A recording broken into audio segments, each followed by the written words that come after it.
কি দেখেই যে জল চলে আসলো তো।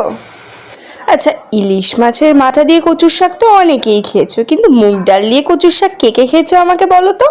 হ্যাঁ, মুগ ডাল দিয়ে আজকে নিরামিষ কচুর শাকের একটা রেসিপি তোমাদের সাথে শেয়ার করব।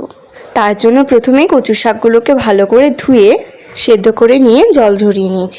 এরপর কড়াইতে পরিমাণ মতো তেল গরম করে তেজপাতা, শুকনো লঙ্কা আর জিরে ফোড়ন দিয়ে নেব। আর এরপর বেশ কিছুটা ডাল দিয়ে অল্প একটু ভেজে নেব। ডালটা কিন্তু বেশি ভাজলে চলবে না। আর দিয়ে দেবো সামান্য হলুদ গুঁড়ো, যাতে তেলটা না ছেটে। আর তারপরেই দিয়ে দেবো সেদ্ধ করে রাখা কচুর শাকগুলো।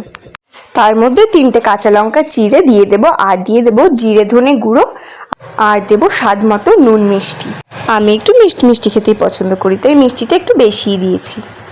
আর এই দিকে দেখো, আগে থেকে কিছুটা নারকেল আমি কুড়িয়ে রেখেছিলাম। এরপর সেই নারকেল কোড়াটা এর মধ্যে দিয়ে দেবো, দিয়ে ভালো করে মিশিয়ে নেব। তোমরা চাইলে এর মধ্যে ছোলাও দিতে পারো, আমার ভালো লাগে না, তাই জন্য আমি আর দিইনি।